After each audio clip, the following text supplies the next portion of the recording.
បាទអ្វីដែលជាសក្តីប្រកាសព័ត៌មានរបស់ក្រសួងការបរទេសកម្ពុជានេះគឺខ្លឹមសារសំខាន់ចង់ប្រាប់ថាការប្តឹងផ្តល់ហ្នឹងគឺបើប្តឹងមេដឹកនាំនៃប្រទេសមួយដែលការពារដែនអធិបតេយ្យរបស់ខ្លួនវាគ្មានមូលដ្ឋានផ្លូវច្បាប់ទេអញ្ចឹងស្នើឲ្យប្រទេសថៃហ្នឹងចាត់វិធានការដើម្បីកុំឲ្យមានរឿងនឹងកើតឡើងបានន័យថាម៉េចចង់ឲ្យគេដកបណ្ដឹងនឹងទៅវិញឬក៏យ៉ាងម៉េចយើងអត់ដឹងទេប៉ុន្តែរឿងនេះគឺវាប៉ះពាល់ដល់ភាពល្អោកល្អឿនឬក៏ដូចថាភាពត្រូវរើគ្នារវាងកម្ពុជានិងថៃហើយសារបែបនេះវាមិនមែនធ្វើឲ្យចំនួនព្រំដែនយើងមានភាពប្រសើរទេបងប្អូនសុកមន្ត្រីក្រសួងការពារសំទោសមន្ត្រីសន្តិសុខជាតិរបស់ថៃគេដាក់ពាក្យប្តឹងមកលោកហ៊ុនសែននិងលោកហ៊ុនម៉ាណែតនេះមិនមែនបណ្ដឹងទី1ទេបណ្ដឹងលើកមុននោះខាងអឺជំនួយការរបស់អ្នកស្រីបេថងឋានក៏ធ្លាប់ប្តឹងលោកហ៊ុនសែនដែរពីរឿងបញ្ចេញខ្សែអត្ថសម្លេងដែលធ្វើឲ្យប៉ះពាល់ដល់តំណែងនាយករដ្ឋមន្ត្រីរបស់អ្នកស្រីបេថងឋានរហូតដល់តែតុលាការធម្មនុញ្ញថៃដកតំណែងនេះហើយបញ្ឈប់តួនាទីនាយករដ្ឋមន្ត្រីអីផងគេប្តឹងសោះចឹងដែរប៉ុន្តែរឿងនេះគឺថៃគឺគេយកគេហៅថាស្អំចិត្តប្រជាពលរដ្ឋគេគឺគេចាត់ការអីមួយដើម្បីប្រឡប់ស្ថានភាពផងដែរដើម្បីឲ្យដឹងថាអ្វីនេះគឺជាការចាប់ផ្ដើមពីកម្ពុជាទេថៃការពារខ្លួនឃើញថៃចាប់ផ្ដើមការពារយកត្រូវខ្លួនឯងនៅពេលដែលថៃចាប់ផ្ដើមទម្លាក់កំហុសនេះឬក៏ថាអ្វីកើតឡើងដោយមេដឹកនាំខ្មែរនៅពេលនោះឯងហើយដែលថៃមិនអាចរកដំណោះស្រាយខ្ជាក់ដីខ្មែរមកឲ្យខ្មែរវិញបានណាព្រោះអីនឹងយកហេតុផលថាកម្ពុជាឈ្លានពានថៃកម្ពុជាសម្លាប់ទាហានថៃកម្ពុជាធ្វើឲ្យប្រជាពលរដ្ឋស៊ីវិលថៃនឹងស្លាប់អីឡាក់នឹងឡាក់ហើយទាមទារឲ្យកម្ពុជាសងសំណងហើយឲ្យទទួលខុសត្រូវផ្នែកព្រហ្មទណ្ឌទៀតយើងអត់ទាន់បានដាក់ពាក្យប្តឹងអីមួយទេយើងមិនទាន់ដាក់ពាក្យប្តឹងថៃនៅតុលាការជាតិខ្មែរយើងមិនទាន់ដាក់ពាក្យប្តឹងថៃនៅតុលាការស្អីក៏ដោយអត់ទាំងអស់គឺយើងគ្រាន់តែមានសេចក្តីថ្កោលទោសតវ៉ាប្រឆាំងអីហ្នឹងគឺយើងដាក់មកដូចថាជិត700ដងហើយប៉ុន្តែមិនមានពាក្យឬក៏បណ្ដឹងតែមួយទៅតុលាការអន្តរជាតិនៅឡើយទេបើទោះបីជាយើងអះអាងថាយើងនឹងប្រើប្រាស់យន្តការអន្តរជាតិនេះក៏ដោយបាទតែយ៉ាងណាបងប្អូនរឿងនេះគឺវាយើងតាមដានតទៅទៀតថាតើវានឹងវិវត្តយ៉ាងណាប៉ុន្តែអ្វីដែលគួរឲ្យកត់សម្គាល់គឺកម្ពុជាមកដល់ម៉ោងនេះរវល់រើសដុំថ្មចោលឆ្កែរវល់ដោយសារព័ត៌មានចឹងឃើញគេដាក់ពាក្យប្តឹងមកយើងតបទៅវិញទៅយើងនៅតបទៅតបមកតបទៅតបមកអារឿងដែលប្តឹងថៃដើម្បីឲ្យខ្ជាក់ដីមកវិញយើងអត់ប្តឹងទេយូរទៅដោះស្រាយរឿងថៃដែលពវៀងព្រឹត្តិការណ៍អាហ្នឹងគឺដូចយើងធ្លាប់កើតឡើងនៅស្រុកខ្មែរបងប្អូននៅពេលដែលរំលាយគណៈបកសង្គ្រោះជាតិចាប់មេបកប្រឆាំងដាក់គុកអ្នកចេញតវ៉ាទៅតវ៉ាសុំឲ្យដោះលែងទៅចាប់អ្នកតវ៉ាដាក់គុកយូរទៅតវ៉ាសុំឲ្យដោះលែងអ្នកតវ៉ាហ្នឹងដល់តែពេលអ្នកតវ៉ាបន្ថែមទៅតវ៉ាមុខតុលាការដើម្បីឲ្យដោះលែងអ្នកតវ៉ាបន្ទាប់នោះទៀតចាប់អ្នកតវ៉ាបន្ទាប់នោះដាក់គុកធ្វើបាតកម្មតវ៉ាឲ្យដោះលែងអ្នកតវ៉ាបន្តនឹងដាក់គុកចេញក្រៅគុកយូរទៅអាការដោះស្រាយហ្នឹងវានៅតែរឿងដោះលែងអ្នកតវ៉ាវិញអ្នកដែលជាប់គុកដោយលោកកំសុខាលោកសីប្រធានគណៈបកឬការរំលាយគណៈបកសង្គ្រោះជាតិយូរគេភ្លេចអស់លីងយុទ្ធសាស្ត្ររបស់ថៃហ្នឹងគឺធ្វើដូចគ្នាអញ្ចឹងគឺយកខ្ចីដៃល្បិចរបស់ខ្មែរយកទៅប្រើតានៅពេលដែលយើងអត់ប្តឹងទៅតុលាការអន្តរជាតិថៃចាប់ផ្ដើមប្តឹងយើងវិញតាមរបៀបប្តឹងមេដឹកនាំខ្មែរប្តឹងលោកហ៊ុនម៉ាណែតហើយយើងនៅវល់ដោះស្រាយបណ្ដឹងហ្នឹងទៅយូរលែងខ្វល់អារឿងតែចោះដីនឹងតែប្តឹងគេអង្កាលអីអង្កាលដោះស្រាយតែអារឿងដូចចង់និយាយថារវល់រើសដុំថ្មចោលឆ្កែហ្នឹងហើយតែអញ្ចឹងពងវៀងអាស្ថានភាពហ្នឹងវល់យើងអត់អាចដោះស្រាយបញ្ហានឹងបានទេព្រោះគេចាប់ផ្ដើមប្រវែងការចាប់អារម្មណ៍របស់យើងឥឡូវនេះគឺថ្មីនេះគឺយើងដឹងហើយថៃប្រព័ន្ធផ្សព្វផ្សាយគេកាលពីម្សិលមិញគឺផ្សព្វផ្សាយថាលោកទាបាញ់បានត្រូវបានរដ្ឋាភិបាលកម្ពុជាពឹងពាក់ឲ្យទៅចរចាជាមួយនឹងមេតបថៃមេតបកម្ពុជាថៃទៀតដើម្បីសុំសុខសន្តិភាពជាមួយគ្នាឲ្យបញ្ចប់ចំនួនអីអញ្ចឹងទៅកាសែតថៃនឹងចុះផ្សាយយ៉ាងប្រងព្រាតតាក់ទងនឹងរឿងលោកទាបាញ់ដែលត្រូវបានខាងរដ្ឋាភិបាលពឹងពាក់ឲ្យទៅជជែកជាមួយនឹងមេតបថៃហើយនៅក្នុងសារព័ត៌មានថៃហ្នឹងគឺមេតបកម្ពុជារបស់ថៃហ្នឹងឈ្មោះលោកអុករិទ្ធប៊ុនតាណុនដែលលោកនិយាយថាមានសម្លេងមានអីលោកទាបាញ់ទៀតនៅខ្សែហ្នឹងគេនិយាយថាបានស្នើសុំឲ្យដូចថារ សន្តិភាពជាមួយគ្នាទៅឈប់ឆ្លោះគ្នាឈប់អីអញ្ចឹងណាអឺកាសែតថៃយើងជឿទុកចិត្តឬមិនជឿទុកចិត្តយើងអត់ដឹងដែរប៉ុន្តែជាញយដងគឺគេផ្សាយតាក់ទងនឹងរឿងកម្ពុជាយើងដែលមានផ្លូវក្រោយឬក្រោមតុកក្រោមអីណាប៉ុន្តែពេលនេះយើងអត់ដឹងថាតើកម្ពុជានៅសល់ផ្លូវក្រោយឬក៏ក្រោមតុកនឹងដូចពីមុនយ៉ាងណាទេព្រោះអីលោកហ៊ុនសែនបានផ្ដាច់ស្ពាននឹងបាត់ទៅហើយនៅពេលដែលផ្ដាច់សម្ព័ន្ធមេត្រីជាមួយនឹងក្រុមគ្រួសារតកូលថាក់ស៊ីនគឺពេលដែលបញ្ចេញខ្សែអត្ថសម្លេងធ្វើឲ្យតកូលថាក់ស៊ីននេះរលាយពីឆាកនយោបាយនេះគឺហាក់បីដូចជារើស្ពាននឹងចោលបាត់ទៅហើយប៉ុន្តែគេជឿថាលោកទាបាញ់ដែលជាអតីតរដ្ឋមន្ត្រីក្រសួងការពារជាតិដែលសប្តាហ៍ថ្ងៃនេះបានកូនរបស់លោកយកមកជំនួសជារដ្ឋមន្ត្រីគឺលោកទាសីហានោះគឺលោកទាបាញ់ខ្លួនលោកធ្លាប់មានតំណែងតំណងជិតស្និទ្ធជាមួយនឹងខាងប្រទេសថៃនឹងណាអញ្ចឹងហើយបានជាមានការបន្ទិលថាអាចជាការពិតអីអញ្ចឹងទៅដែលលោកទៅជជែកអីជាមួយបញ្ជាការថៃអីដើម្បីឲ្យមានសន្តិភាពជាមួយគ្នាក៏ប៉ុន្តែអ្វីដែលចម្លែកហ្នឹងថាហេតុអីបានជាលោកទាបាញ់ទៅរកជជែកតវ៉ាសន្តិភាពអីបើប្រទេសថៃហើយនឹងកម្ពុជានោះមានបទឈប់បាញ់ហើយអានេះយើងឆ្ងល់អញ្ចឹងដែរណាប៉ុន្តែថ្ងៃនេះគឺលោកទាបាញ់ខ្លួនលោកហ្នឹងបានផ្ដល់បទសម្ភាសន៍ដល់សារព័ត៌មានក្នុងស្រុកដោយលោកបានបញ្ជាក់ថាទី1គឺលោកបដិសេធនឹងច្រានចោលទាំងស្រុងការផ្សាយរបស់សារព័ត៌មានថៃមួយចំនួនហ្នឹងដែលអះអាងថាលោកបានតាក់ទងទៅភាគីថៃដើម្បីសុំផ្អាកចំនួនឬសុំសន្តិភាពអីនោះអញ្ចឹងនៅក្នុងការដែលគាត់ប្រាប់ទៅសារព័ត៌មានក្នុងស្រុកហ្នឹងគឺលោ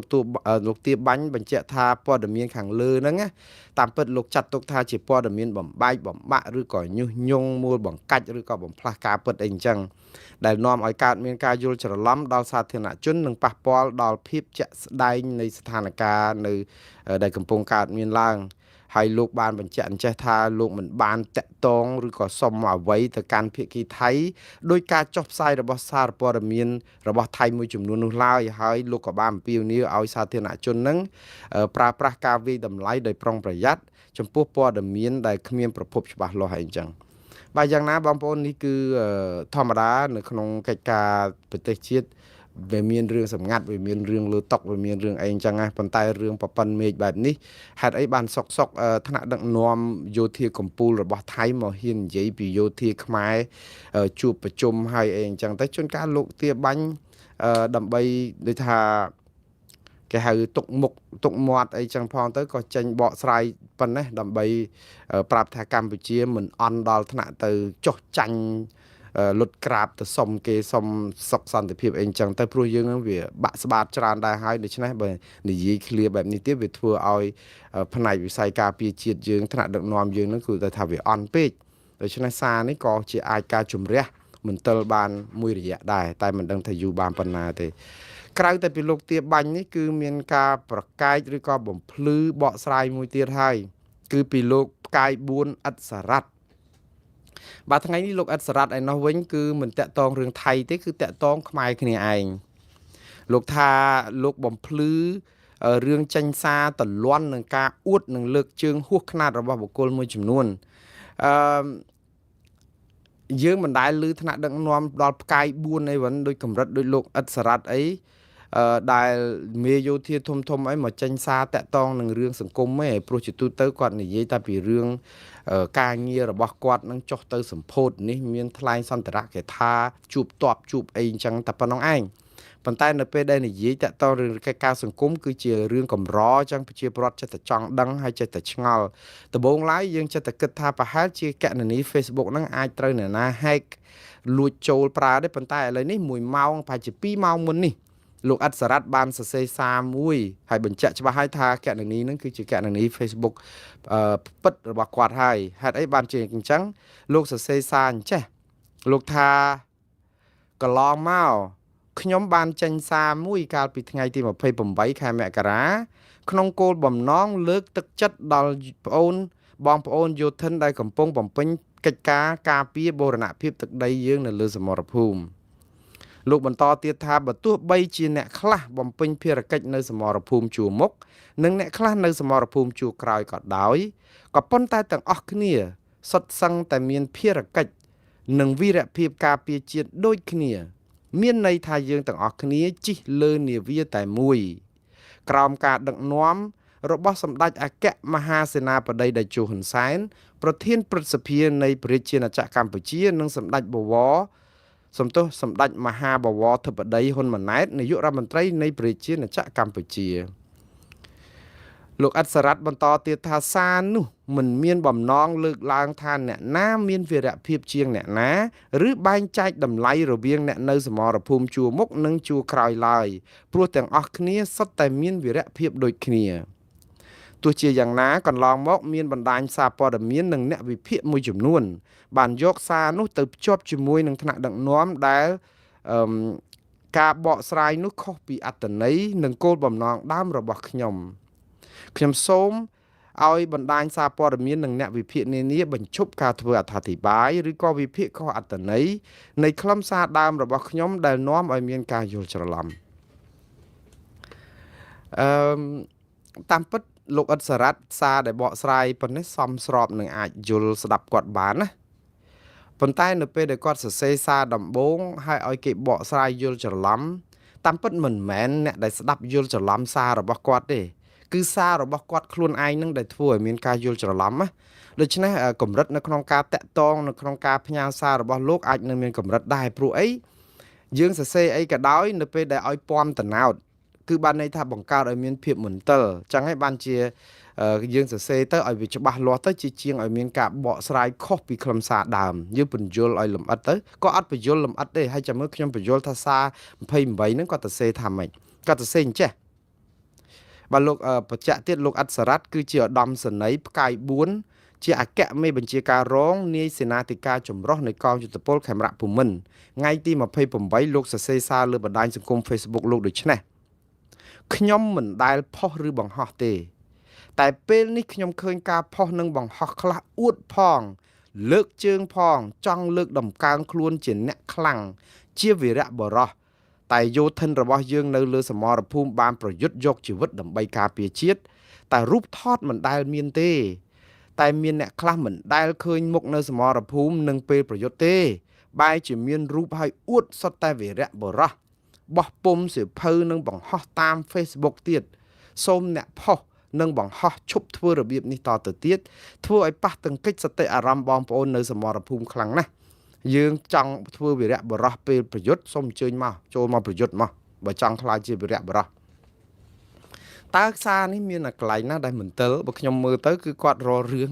ចង់និយាយថារិះគន់អ្នកដែលអួតអានៅជួរក្រោយហ្នឹងទៅអួតយកលេបសការៈគ្នានៅប្រយុទ្ធនៅជួរមុខអត់ដែលបានឃើញរូបថតទេសុកចិត្តយកជីវិតយកទៅដូរនឹងកិច្ចការពារសន្តិភាពទឹកដីអធិបតេយ្យជូនជាតិអីចឹងណា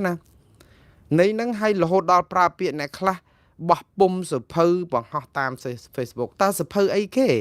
បោះពុំសភៅណាលោកសរសេរឲ្យមានពំតណោតហើយប្រហែលថ្ងៃនេះគឺប្រជាពលរដ្ឋកំពុងតែវល់នឹងរឿងសភៅមួយរបស់លោកទូចសុខៈដែលជាអ្នកនាំពាក្យរងរបស់ក្រសួងមហាផ្ទៃកម្ពុជាដែលសរសេរដាក់ក្របសភៅមានចំណងជើងថាកម្ពុជាឈ្នះថៃសម័យតេជោធិបតី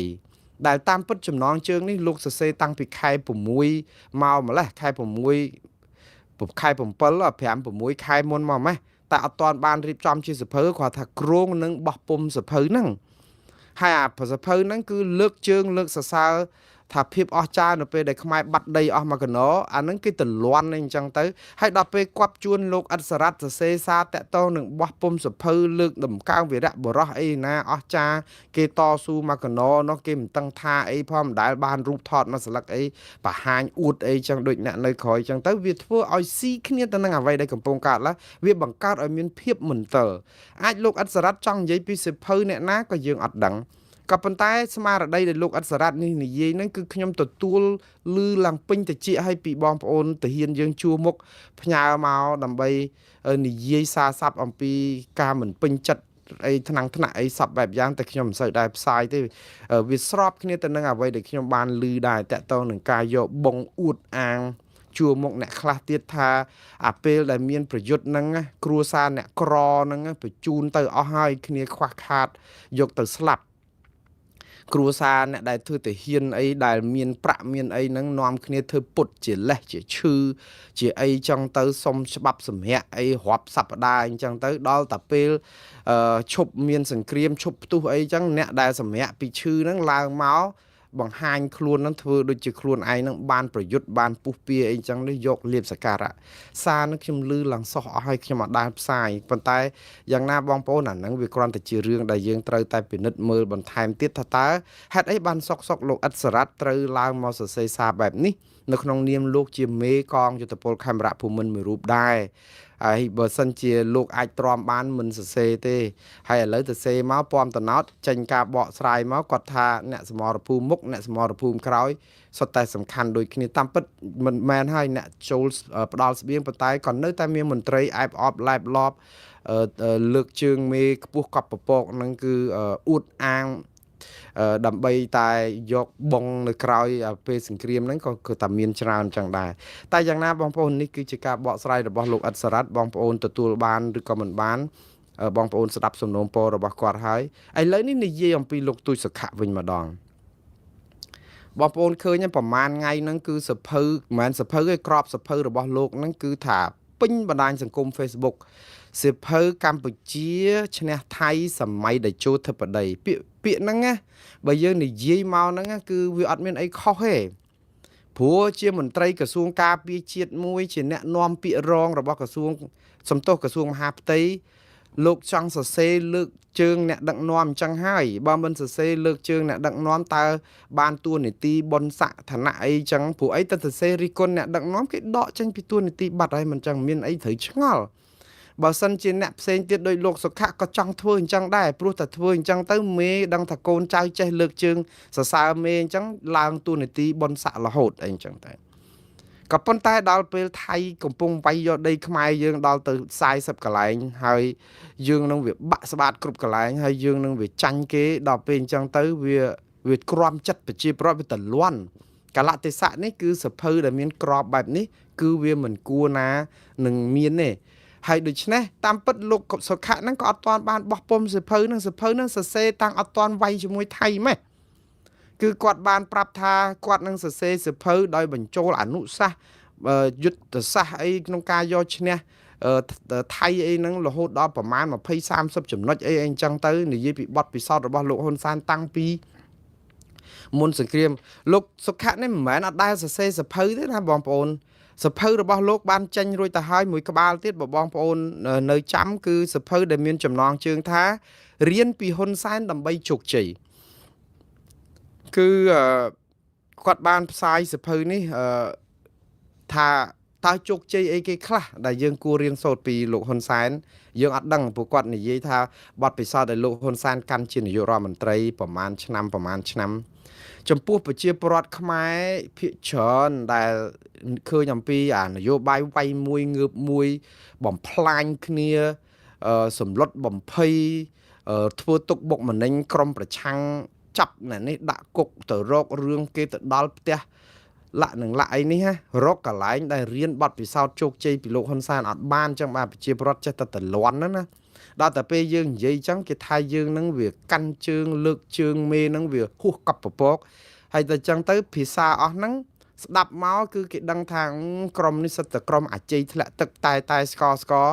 លើកជើងមេដើម្បីសរសើរបានបុណ្យលាភសក្ការៈខ្លួនឯងផ្ទុយពីការពិតអីចឹងទៅក៏ប៉ុន្តែសួរតែលោកសុខៈគាត់ធ្វើអីក្រៅពីសរសេរសភៅបែបហ្នឹងបើសរសេរបែបហ្នឹងដូចខ្ញុំនិយាយចឹងមេលើកសរសើរជួនកាលអាចឧបត្ថម្ភថវិកាឲ្យជួយបោះពុម្ពផ្សាយទៀតផងហើយបើទៅសម្ភាសមេរឿងហ្នឹងអីអត់ពិបាកសម្ភាសទេព្រោះយើងនិយាយអំពីស្នាដៃអំពីភាពអស្ចារ្យក៏ប៉ុន្តែបរិបទយើងនេះម៉ោងនេះទៅចាប់ពីម៉ោងនេះទៅសភៅអីក៏ដោយនិយាយពីភាពជោគជ័យរបស់កម្ពុជានេះណាគឺប្រជាពលរដ្ឋនឹងតលន់ហើយបើយើងនិយាយអំពីថាតើអ្វីខ្លះជាបរាជ័យរបស់កម្ពុជាហើយអ្វីខ្លះដែលយើងអាចរៀនពីបរាជ័យនេះដើម្បីបង្កើតឲ្យមានភាពជោគជ័យទៅអនាគតណាអានឹងប្រជាពលរដ្ឋប្រហែលជាចង់ស្ដាប់ចង់មើលចង់អានណាយើងនិយាយអំពីបរាជ័យនៃការដឹកនាំកម្ពុជារយៈពេល40ឆ្នាំរហូតតតែបាក់បបខ្លោបខ្លាចចាញ់ថៃគេវាយយកដីយើងរៀបដល់កន្ទេល4-10កន្លែង រដ្ឋាភិបាលទទួលស្គាល់ប៉ុន្តែនៅសល់ប្រមាណកន្លែងទៀតដែលរដ្ឋាភិបាលមិនទទួលនឹងជិត40កន្លែងតើបទពិសោធន៍អីខ្លះដែលយើងរៀនសូត្រពីជោគជ័យរបស់ថ្នាក់ដឹកនាំយើងតាំងពីវ័យខ្មែរក្រហមតាំងពីរំលាយអង្គការចាត់តាំងពីរំលាយគណៈបកសង្គ្រោះជាតិតាំងអីហ្នឹងមកតើអាទាំងអស់ហ្នឹងវាជាបទពិសោធន៍អីខ្លះដើម្បីឲ្យយើងរៀនថាវាជាបរាជ័យឬក៏ជាជ័យជំនះយើងបំផ្លាញគណៈបកសង្គ្រោះជាតិយើងបំផ្លាញសិទ្ធិមនុស្សប្រជាធិបតេយ្យយើងធ្វើឲ្យសហគមន៍អន្តរជាតិគេលែងរាប់រយយើងដល់តែពេលឆ្លោះគ្នាជាមួយថៃយើងអត់ពឹងអីគេបានគេប្រលេះដៃចេញពីយើងអស់យើងខំប្រឹងតស៊ូលើឆាកអន្តរជាតិប្រឹងមែនតើក៏ប៉ុន្តែការប្រឹងរបស់យើងនោះដូចទៅសុំភ្លើងយក្សអញ្ចឹងដោយសារអីយើងបរាជ័យគ្រប់កន្លែងប៉ុន្តែតើអីខ្លះអាចជាជោគជ័យដើម្បីយើងដួលហើយយើងងើបឡើងវិញក្នុងរយៈពេល10 20ឆ្នាំ30ឆ្នាំតទៅទៀតអាហ្នឹងខ្ញុំជឿថាគេចង់ស្ដាប់ជាងតែបើយើងនិយាយពីភាពជោគជ័យគេតលន់ណាព្រោះអីការដែលនិយាយពីភាពជោគជ័យនេះគឺគាត់ចង់និយាយស្អំចិត្តប្រជាពលរដ្ឋឲ្យជឿជាក់លើមេដឹកនាំកម្ពុជាហើយកុំបះបោជ្រើមជ្រួលជ្រើមជ្រួលនៅក្នុងការដែលផ្លាស់ប្ដូររបបដឹកនាំឬក៏របៀបដឹកនាំរដ្ឋសប្តាហ៍ថ្ងៃនឹងអញ្ចឹងទេនៃហ្នឹងគឺជានៃស្អំចិត្តប៉ុន្តែតើប្រជាពលរដ្ឋទទួលយកបានប៉ុណ្ណាអស់លោកគិតខ្លួនឯងទៅព្រោះអីសរសើរពេកសរសើរតតែស្លាប់អត់ចេះបង្អាប់ឲ្យរស់ហើយដល់អញ្ចឹងទៅពេលដែលលោកធ្លាប់សរសេរសភៅគឺរៀនជោគជ័យពីលោកហ៊ុនសែនខ្វះអីជោគជ័យនៅក្នុងការដែលស្ដារប្រទេសនេះឲ្យមានការអភិវឌ្ឍដល់សប្តាហ៍ថ្ងៃវាជារឿងល្អដែរក៏ប៉ុន្តែក៏យើងមើលជ្រុងមួយថាហេតុអីបានជាជោគជ័យមកកណក៏ដឹកដល់តែពេលយើងឆ្លោះគ្នាជាមួយថៃស្រាប់តែថៃមើលងាយខ្មែរយ៉ាងសម្បើមខាងតបរបស់យើងក៏ទុនខ្សោយសពាវុធយើងក៏មិនដល់គេសហគមន៍អន្តរជាតិក៏មិនគ្រប់គ្រងយើងការទូតរបស់យើងក៏ចេញទៅគឺគេគ្មាននរណាថ្កោលទោសថៃលាក់តើហេតុអីបញ្ហាអីឲ្យប្រកាសឲ្យប្រជាពលរដ្ឋខ្មែរនឹងយល់អំពីថាអូបើយើងធ្វើផ្សេងពីហ្នឹងប្រហែលជាបានផ្សេងលទ្ធផលផ្សេងអីចឹងទៅអាហ្នឹងបានមានចំណេញអីគេឥឡូវហ្នឹងឬមួយក៏អស់លោកសរសេរសភៅថាជោគជ័យនេះយ៉ាងហោចណាស់ក៏យើងទប់ថៃមិនឲ្យវាយដល់ទីក្រុងភ្នំពេញដែរចង់សរសេរអញ្ចឹងមែននេះជាជោគជ័យមែនវាមិនមែនអញ្ចឹងទេបាត់ដីខ្មែរសំបីតែ1មីលីម៉ែត្រគឺយើងបរាជ័យហើយយើងបរាជ័យខ្លាំងបើដូចនៅអ៊ុយក្រែនណារុស្ស៊ីឈ្លានពានអ៊ុយក្រែនណាអ៊ុយក្រែនបាត់ដីដល់ទៅជិត 25% តែអ៊ុយក្រែនខំប្រឹងតស៊ូដោយសារមានសហគមន៍អន្តរជាតិជួយអ៊ុយក្រែនចាញ់សមរភូមិតែឈ្នះសង្គ្រាមរុស្ស៊ីចាញ់សមរភូមិហ្នឹងបានន័យថាសមរភូមិនៅថៃនៅអ៊ុយក្រែនហ្នឹងគឺរុស្ស៊ីយកដីបានមែនប៉ុន្តែឈ្នះសង្គ្រាមមួយគឺសង្គ្រាមថារុស្ស៊ីឈ្លានពានមានសហគមន៍អន្តរជាតិដោយអឺរ៉ុបដោយអាមេរិកអីជួយជ្រោមជ្រែងដើម្បីវាយបកទៅរុស្ស៊ីដាក់ទណ្ឌកម្មបង្កក់ទ្រព្យសម្បត្តិរុស្ស៊ីយ៉ាងសម្បើមរាប់10,000 លានដុល្លារមកដល់ម៉ោងនេះដែលបង្កក់ទ្រព្យសម្បត្តិរុស្ស៊ីហើយកំពុងតែរកវិធីធ្វើឲ្យរុស្ស៊ីឯកោទៀតដើម្បីទប់កុំឲ្យរុស្ស៊ីខ្លាយទៅជាបងធំអញ្ចឹងជារួមអ៊ុយក្រែនចាញ់សមរភូមិតែឈ្នះសង្គ្រាមចាស់កម្ពុជាសមរភូមិក៏យើងចាញ់សង្គ្រាមក៏យើងអត់ឈ្នះដែរហេតុអីបានអញ្ចឹងសមរភូមិគឺទីតាំងទាំង40ថៃវាយយកបានច្រើនកន្លែងសង្គ្រាមផ្លូវទូតផ្លូវអីយើងអត់ទាន់ឈ្នះគេទេហេតុអីបានខ្ញុំថាអត់ឈ្នះអត់ទាន់មានប្រទេសណាមួយថ្កោលទោសថៃសូម្បីតែមួយម៉ាត់អត់ទាន់មានទេយើងមើលអ៊ុយក្រែននិងរុស្ស៊ីមើលប្រទេសលើពិភពលោកថ្កោលទោសរុស្ស៊ីស្ទើរតែគ្រប់គ្នាអត់តែចិនកុម្មុយនីសអីអញ្ចឹងដែលជាសម្ព័ន្ធមិត្តរបស់រុស្ស៊ីទេហើយចិនហ្នឹងក៏រងការរិះគន់ពីសហគមន៍អន្តរជាតិថាបន្ទន់អេរយាប័តពេកចំពោះរុស្ស៊ីហ្នឹងដែលឈ្លានពានដែនអធិបតេយ្យរបស់ប្រទេសមួយយើងមើលអត់ឃើញដល់តែពេលមករឿងខ្មែរចិនអនុវត្តគោលដៅដូចគ្នាអត់ថ្កោលទោសថៃដែរព្រោះចិនអត់ថ្កោលទោសរុស្ស៊ីរឿងឈ្លានពានអ៊ុយក្រែនតើនេះឬជាជោគជ័យសង្គ្រាមដែលយើងឈ្នះផ្នែកអន្តរជាតិរាល់ថ្ងៃនេះគឺយើងបានតែឈ្នះមួយគឺឈ្នះនៅក្នុងការដែលយើងប្រើយុទ្ធសាស្ត្រនៅក្នុងការនៅស្ងៀមសំស្ងប់តែមិនស្ងៀមហ្នឹងគឺដាក់ពាក្យតវ៉ាអីទៅប្រាប់អង្គការនេះអង្គការនោះស្ថាប័ននេះស្ថាប័ននោះ700លើកប៉ុន្តែសួរថាលទ្ធផលបានអីមកវិញអ្នកខ្លះដូចលោកទូចសុខៈអីនេះលោករហូតតប្រើឃ្លាថាឲ្យយើងជឿជាក់លើរដ្ឋាភិបាលយើងកំពុងតែឲ្យពួកថៃវាចូលសងយើងប្រមូលឲ្យចូលសងហើយយើងដោបយកទាំងអស់មក ខ្ញុំក៏តលន់ដែរបងប្អូនអើយបានថាបញ្ញវន្តកវីបណ្ឌិតរបស់យើងហ្នឹងគឺមានតិចតួចអញ្ចឹងហើយយើងនៅតែប្រើវិធីសាស្ត្រនយោបាយប្រជាពិធធ្វើឲ្យតលន់បញ្ញវន្តយើងណាយើងតលន់ព្រោះយើងទទួលស្គាល់ការពិតទៅហើយយើងរៀនសូត្រពីបរាជ័យជោគជ័យរបស់យើងណាគឺមានតែមួយទេដែលអាចនឹងសម្រាប់អនាគតទៅដែលខ្មែរយើងអាចតបតជាមួយថៃបានណាគឺស្ដារសិទ្ធិមនុស្សនិងប្រជាធិបតេយ្យបង្រួមកសាងគេហៅថាផ្សះផ្សាជាតិខ្មែរយើងនឹងឲ្យរឹងប៉ឹងគណៈបកប្រឆាំងគណៈបកកណ្ដាលអំណាចប្រជាពលរដ្ឋទាំងអស់ត្រូវតែស្រឡាញ់គ្នាមូលមាត់គ្នាអត់មានអ្នកណាគណៈបកនយោបាយផ្សេងកម្ចាត់កម្ចាយគ្នាចឹងទេអាហ្នឹងគឺជារឿងសំខាន់សម្រាប់រយៈពេល100ឆ្នាំទៅមុខទៀតហ៎បើធ្វើដូច្នេះ1000ឆ្នាំទៅទៀតអស់ខ្មែរផងអត់មានដីខ្មែរអត់មានឈ្មោះប្រទេសកម្ពុជាទៀតផងដឹងព្រោះយើងបំបែកគេហៅឆ្លោះគ្នាក្នុងគ្រួសារដូចស្រាតកាយាបង្ហាញញាតឆ្លោះគ្នាក្នុងសង្គមជាតិដូចលាតកំណប់ទ្របឲ្យចោលហ្នឹងដូច្នេះយើងនាំគ្នាស្រាតកាយាឆ្លោះគ្នាឯងមួយទៅហោះឆ្លោះគ្នាក្នុងសង្គមជាតិយើងឲ្យថៃបានដៃមកទំហឹងពួកយើងអត់នៅតែអត់ត្រូវគ្នាហើយដោយសារអីអាហ្នឹងរឿងមួយរឿងទី2ខ្លាំងគឺតកតងនឹងការដែលយើងយកយន្តការអន្តរជាតិគឺតុលាការយុត្តិធម៌អន្តរជាតិនិងព្រំប្រទានអន្តរជាតិប្តឹងថៃយើងអត់ទាន់ប្តឹងយើងអត់ទាន់ប្រើយន្តការនេះហើយយើងចេះតែថាប្រមូលខ្ញុំជឿថាឥឡូវនេះកាលារដ្ឋាភិបាលកាន់តែច្បាស់ទៀតហើយពេលដែលថៃគេប្តឹងលោកហ៊ុនសែននិងលោកហ៊ុនម៉ាណែតទៅតុលាការថៃពីរឿងធ្វើឲ្យមានចំនួនព្រំដែនកម្ពុជាប្រាប់ថាការដែលប្តឹងមេដឹកនាំខ្មែរទៅតុលាការថៃគឺជាការដែលធ្វើឲ្យបញ្ហាព្រំដែនកាន់តែក្តៅមិនធ្វើឲ្យស្ងប់កាន់តែក្តៅជាការញុះញង់បង្កហេតុទៀតក្នុងន័យនេះគឺអាចថាកម្ពុជាអត់ដាក់ប្តឹងថៃទៅតុលាការយុត្តិធម៌អន្តរជាតិនិងតុលាការព្រំប្រទានអន្តរជាតិទេព្រោះខ្លួនប្រាប់ថាបើគេប្តឹងត្រឹមមេដឹកនាំយើងថាយើងធ្វើឲ្យស្ថានភាពកាន់តែក្តៅចឹងបានន័យថាបើខ្មែរដាក់ប្តឹងទៅតុលាការយុត្តិធម៌អន្តរជាតិនិងតុលាការ ICJ ICC បានន័យថាយើងហ្នឹងបង្កឲ្យមានកម្ដៅដែរចឹងបានន័យថាឆ្លោះគ្នាយើងអត់រកវិធីចរចាឲ្យស្អំត្រូវគ្នាទេយើងប្តឹងអាចនឹងឡើងកម្ដៅខ្លាចថៃគេចោទប្រកាន់យើងទៀតឬក៏យ៉ាងម៉េចអានេះវាពិបាកដែរបងប្អូនបើយើងបកស្រាយតាមន័យហ្នឹងគឺកម្ពុជានឹងមិនប្តឹងថៃទេគឺនឹងយករកយន្តការចរចាថៃទៅចរចាស្អីមកដល់ម៉ោងនេះថៃអត់មានចង់ចរចាជាមួយយើងទេបើចរចាគឺចរចាត្រឹមអ្នកណានៅណាអ្នកនឹងតែប៉ុណ្្នឹងឯងដូច្នេះលោកសុខៈសរសេរសារបកស្រាយអញ្ចេះវិញម្ចាស់ក្របសិភៅកម្ពុជាឈ្នះថៃសម័យតេជោធិបតីនេះគាត់ស្នើឲ្យបញ្ឈប់ផ្សព្វផ្សាយរឿងនេះតទៅទៀតទៅហើយស្ដាប់ការបកស្រាយរបស់គាត់នៅលើបណ្ដាញសង្គម Facebook របស់លោកទូចសុខៈលោកនិយាយអញ្ចេះលោកសុំបញ្ជាក់1រូបភាពក្របសិភៅដែលក្រុមមួយយកមកបង្ហោះបច្ចុប្បន្នជារូបភាពព្រៀងចាស់តាំងពី 5-6 ខែមុនក្នុងគោលដៅណាមួយចង់និយាយថាអ្នកគេយកនេះគេថាយកគោលដៅស្អីគាត់អត់ប្រាប់ទេ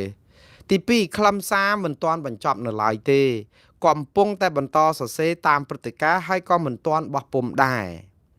ទី3ទាំងក្របសិភៅនិងចំណងជើងនឹងពិនិត្យកែសម្រួលនៅពេលដំណោះស្រាយគ្រប់គ្រងបាននាពេលខាងមុខតាមសភាពជាក់ស្ដែងទី4ខ្លឹមសារមិនផ្ដោតតែលើការប្រើកម្លាំងទល់នឹងកម្លាំងទេគឺសរសេរអំពីយុទ្ធសាស្ត្រធំជាគោលចំនួន6គឺសន្តានាការទូតច្បាប់ព័ត៌មាននិងកម្លាំងមហាជនជាអាចអីចឹងទៅនិងទី5គាំទ្រគាត់ថាគាត់គាំទ្រស្នើបញ្ឈប់ការផ្សព្វផ្សាយនិងវែកញែកខុសពីស្មារតីពីអ្នកចងក្រងដែលទទួលខុសត្រូវដោយខ្លួនឯងនិងចុងក្រោយលោកជឿជាក់លើយុទ្ធសាស្ត្រសម្ដេចតេជោធិបតីសូមគោរពអរគុណសន្តិភាពសូមគោរពអរគុណបាទតាមពិតនេះគឺជាការបកស្រាយរបស់លោកសុខៈហើយបើតាមមើលគឺសភៅហ្នឹងវាមិនអាចចេញទៅជាកម្ពុជាឈ្នះថៃសម័យដែលចូលធិបតីអីហ្នឹងគឺសមហេតុហើយព្រោះអីអាកាលខែ6គាត់សរសេរបែបហ្នឹងបានប៉ុន្តែដល់ពេលខែ7មកថៃវាយប្រាវមកគ្រប់គ្រងដែនអធិបតេយ្យខ្មែរបាន10កន្លែងអត់តែប្រាសាទតាកបីទេអាហ្នឹងនៅពេលដែលគាត់និយាយពីថាកម្ពុជាឈ្នះថៃសម័យដែលចូលធិបតីដល់ទៅពេលវាយមកប្រាវទៀតថ្ងៃ21ដល់ថ្ងៃ27សំទោសថ្ងៃ7ដល់ថ្ងៃ27ធ្នូ10កន្លែងជាងទៀត